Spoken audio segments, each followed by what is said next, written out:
حضرت عثمان بن عفان بن ابی العاص بن امیہ رضی اللہ عنہ قریش کے مشہور اور معزز خاندان بنو امیہ سے تعلق رکھتے تھے۔ آپ کا نسب 5ویں پشت میں عبد مناف پر رسول اللہ صلی اللہ علیہ وسلم کے نسب سے مل جاتا ہے۔ آپ کی کنیت ابو عبداللہ تھی اور لقب ذوالنورین رسول اللہ صلی اللہ علیہ وسلم نے عطا فرمایا کیونکہ آپ نے نبی کریم صلی اللہ علیہ وسلم کی 2 صاحبزادیوں سے نکاح کیا۔ آپ کی ولادت ہجرت سے تقریباً 47 سال قبل مکہ مکرمہ میں ہوئی۔ بچپن ہی سے نرم مزاج، باوقار، شرمیلے اور فطری طور پر سچائی پسند انسان تھے۔ والد کا نام عفان تھا جو آپ کی نوجوانی میں ہی انتقال فرما گئے۔ وراثت میں بہت سا مال و دولت ملا جس سے آپ نے تجارت کا آغاز کیا اور بہت جلد مکہ کے مالدار ترین تاجروں میں شمار ہونے لگے۔ آپ کو زمانہ جاہلیت میں بھی لکھنے پڑھنے کا علم تھا جو اس وقت بہت کم لوگوں کو حاصل تھا۔ عربی کے فصیح شاعر، گہری بصیرت رکھنے والے تاجر اور علول اخلاق کے مالک تھے۔ حضرت عثمان رضی اللہ عنہ کا شمار سب سے پہلے اسلام قبول کرنے والوں میں ہوتا ہے۔ آپ نے حضرت ابو بکر صدیق رضی اللہ عنہ کی دعوت پر اسلام قبول کیا۔ جب حضرت ابو بکر رضی اللہ عنہ نے آپ کو رسول اللہ صلی اللہ علیہ وسلم کا پیغام پہنچایا تو آپ فوراً حاضر ہو گئے اور نبی کریم صلی اللہ علیہ وسلم کے سامنے اسلام قبول کر لیا۔ آپ کا شمار سابقون الاولون میں ہوتا ہے۔ اسلام قبول کرنے کے بعد آپ کو خاندان کی طرف سے سخت مخالفت کا سامنا کرنا پڑا۔ خاص طور پر چچا حکم بن ابی العاص نے آپ کو اذیت دی، یہاں تک کہ ایک دفعہ رسی سے باندھ کر زبردستی دین سے پھیرنے کی کوشش کی گئی، مگر آپ ثابت قدم رہے۔ آپ نے پہلے نبی کریم صلی اللہ علیہ وسلم کی بیٹی سیدہ رقیہ رضی اللہ عنہا سے نکاح کیا۔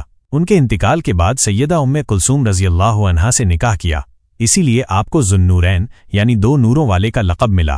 جب مکہ میں مشرقین کا ظلم و ستم حد سے بڑھ گیا اور مسلمانوں کا جینا دوبھر ہو گیا تو نبی کریم صلی اللہ علیہ وسلم نے صحابہ کو حبشہ ہجرت کرنے کی اجازت دی کیونکہ وہاں کا بادشاہ نجاشی ایک عادل حاکم تھا۔ حضرت عثمان رضی اللہ عنہ اپنی اہلیہ سیدہ رقیہ رضی اللہ عنہا کے ساتھ اسلام کی راہ میں ہجرت کرنے والے پہلے جوڑے تھے۔ یہ اسلام کے لیے آپ کی قربانی اور اخلاص کا عملی مظہر تھا۔ حضرت عبداللہ بن مسعود رضی اللہ عنہ فرماتے ہیں، عثمان وہ پہلے شخص تھے جو اپنی زوجہ کے ساتھ اللہ کے لیے ہجرت کر کے چلے گئے۔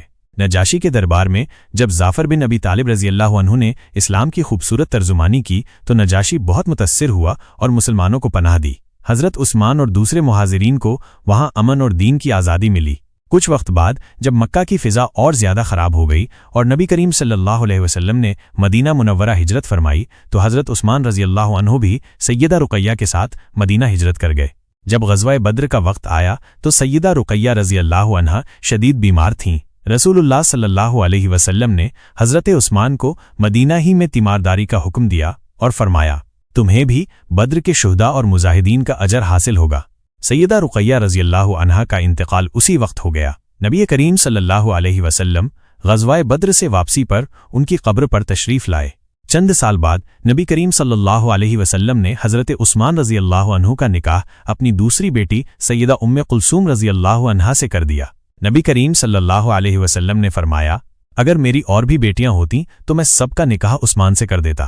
جیسا کہ پہلے ذکر ہو چکا، حضرت عثمان نے سیدہ رقیہ کی بیماری کے سبب غزوہ بدر میں شرکت نہیں کی، لیکن نبی کریم صلی اللہ علیہ وسلم نے آپ کو بدر کے اجر و ثواب میں شریک فرمایا۔ رسول اللہ صلی اللہ علیہ وسلم نے فرمایا، عثمان مدینہ میں بھی وہی اجر پائے گا جو بدر میں شریک ہونے والوں کو ملے گا۔ رسول اللہ صلی اللہ علیہ وسلم نے بدر کی غنیمت میں سے بھی حضرت عثمان کو حصہ دیا جس سے ان کی شرکت کی حیثیت کی تصدیق ہوتی ہے۔ حضرت عثمان رضی اللہ عنہ نے بعد کے تمام بڑے غزوات میں شرکت کی جن میں قابل ذکر ہیں غزوہ احد، غزوہ خندق، غزوہ خیبر، غزوہ تبوک۔ آپ ہمیشہ مجاہدین کے ساتھ ہوتے اور جہاں براہ راست جنگ نہ ہوتی وہاں مالی و اخلاقی مدد میں پیش رہتے۔ صلح حدیبیہ کے موقع پر نبی کریم صلی اللہ علیہ وسلم نے حضرت عثمان کو قریش مکہ کے پاس نمائندہ بنا کر بھیجا تاکہ ان سے بات چیت کریں اور مسلمانوں کو عمرہ کی اجازت دلائیں۔